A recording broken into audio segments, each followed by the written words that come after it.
If you don't like reading, you haven't found the right book.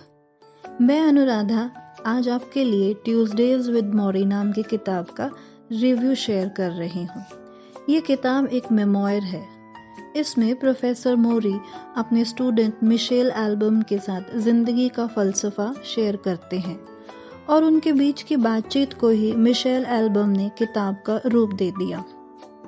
ये किताब उन किताबों में से होगी आपके लिए जिसे आप जल्दी से ख़त्म करना नहीं चाहेंगे और जब ख़त्म होगी तो ये आपके साथ ही रह जाएगी। प्रोफेसर मौरी ने मिशेल को ग्रेजुएशन में पढ़ाया, जहां मिशेल प्रोफेसर मौरी के फेवरेट स्टूडेंट बन गए। ग्रेजुएशन सेरेमनी में प्रोफेसर मिशेल से पूछते हैं, will you stay in touch? और वो कहते हैं, ऑफ कोर्स। लेकिन ग्रेजुएशन के बाद मिशेल अपनी ज़िंदगी में व्यस्त हो जाते हैं। वो म्यूजिशियन बनना चाहते हैं लेकिन बन नहीं पाते। उनके अंकल के डेथ के बाद वो जर्नलिज्म में मास्टर्स डिग्री करते हैं और स्पोर्ट्स राइटर के तौर पर अपना करियर बना लेते हैं। अब मिशेल अपनी लाइफ में बहुत ही व्यस्त हैं। वो स्पोर्ट्स बुक लिखते हैं, रेडियो शोज करते हैं, टीवी पर भी रेगुलरली आते हैं।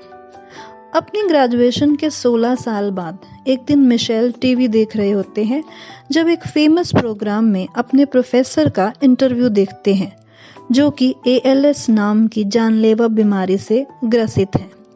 तब वे अपने प्रोफेसर से मिलने का मन बनाते हैं। किताब में कहानी पास्ट और प्रेजेंट में स्विच करती रहती है।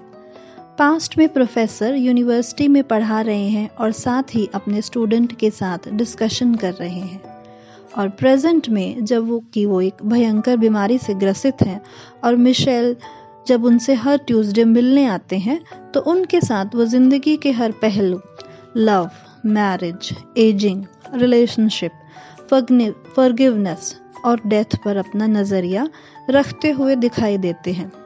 वो मीनिंग ऑफ लाइफ समझाते हैं from his very own experiences. क्योंकि वो ट्यूसडेज को मिलते हैं, दस the name Tuesdays with Mauri. ALS जो एक बीमारी है वो न्यूरोलॉजिकल सिस्टम की जानलेवा बीमारी है। किताब में ये बताया गया है, it is like a lit candle, it melts your nerves and leaves your body a pile of wax, it begins with legs and works its way up. इस बीमारी से पहले थाई मसल वीक हो जाती हैं, आप खड़े नहीं हो सकते, फिर आपकी रीढ़ की हड्डी कमज़ोर हो जाती है जिससे आप बैठ नहीं सकते, और फिर भी अगर आप जिंदा बचे रहते हैं तो आपके गले में एक ट्यूब डाल दी जाती है जिससे कि आप सांस ले सकें।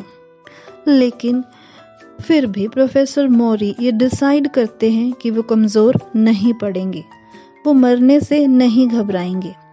वो अपनी डेथ को अपना फाइनल प्रोजेक्ट बनाना चाहते हैं, क्योंकि हर किसी को मरना है तो उनकी मृत्यु औरों के लिए वैल्यूएबल हो सकती है।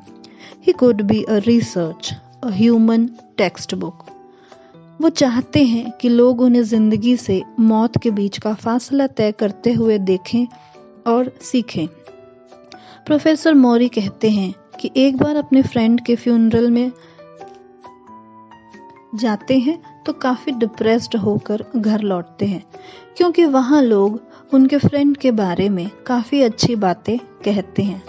लेकिन प्रोफेसर का ये मानना है कि क्या फ़ायदा जब ये सब अच्छी बातें सुनने के लिए उनका दोस्त आज है ही नहीं। इसलिए वो अपने लिए एक लिविंग फ्यूनरल का आयोजन करते हैं, जहां वे अपने सभी सगे संबंधियों और दोस्तों को बुलाते हैं, जहां उनके दोस्त उनके बारे में अच्छी अच्छी बातें शेयर करते हैं। किताब में मिशेल शेयर करते हैं कि मौरी का जो व्यक्तित्व है वो वैसा ना होता अगर उन्होंने अपने जीवन में एक मेंटल हॉस्पिटल में काम न किया होता। मौरी को एक ग्रांट दी गई थी जहां उन्हें हॉस्पिटल में जाकर मेंटल पेशेंट्स को ऑब्जर्व करना था और उनके ट्रीटमेंट को लिखना था।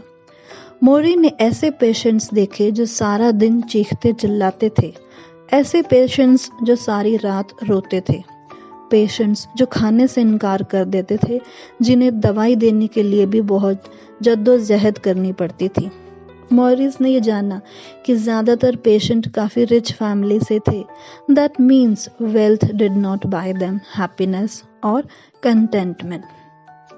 टोटल 14 ट्यूसडेज की बातचीत को प्रोफेसर मॉरी ने अपने स्टूडेंट मिशेल से शेयर किया। Some glimpses of that discussion, जैसे कि टॉपिक एजिंग पर बहुत ही ब्यूटीफुल कोट दिया प्रोफेसर ने। Ageing is not just decay, it's growth. जब लोग कहते हैं कि oh I wish I were young again, जानते हो ये क्या दर्शाता है? ये दर्शाता है unsatisfied lives, unfulfilled lives, lives that haven't found meaning. क्योंकि अगर तुमने जिंदगी जी होती या जीवन का अर्थ जान लिया होता तो जिंदगी में आगे जाना चाहते, पीछे नहीं। जैसे कि एक और टॉपिक है जो प्रोफेसर ने शेयर किया, money. You don't get satisfaction from commercialisation. Professor कहते हैं कि पता है सेटिस्फैक्शन किन चीज़ों से मिलता है? Offering others what you have to give, औरों को वो देकर जो तुम दे सकते हो। तुम्हारा वक्त, तुम्हारी परवाह, तुम्हारी story telling. There are lonely people in hospitals and shelters who only want some companionship. Devote yourself to loving others. ऐसी चीज़ें करो जो तुम्हारे दिल से आती हैं। जब तुम ऐसे काम करोगे तो तुम डिससेटिस्फाइड नहीं होगे, तो तुम एनवियस नहीं होगे, तब तुम्हारी ये चाह नहीं होगी कि तुम किसी और की चीज़ों को ले लो। On the contrary, you will be overwhelmed with what comes back. इस किताब में जब आप इस लाइन पर पहुंचेंगे, You talk, I will listen, तब तक ये किताब आपकी एक अभिन्न दोस्त बन चुकी होगी। तो ये था मेरा रिव्यू जो मैंने आपसे किताब ट्यूसडे विद मॉरी के बारे में शेयर किया। Read the book, share in comments which advice of Professor Mori you like the most. Keep reading to expand your mind's horizon.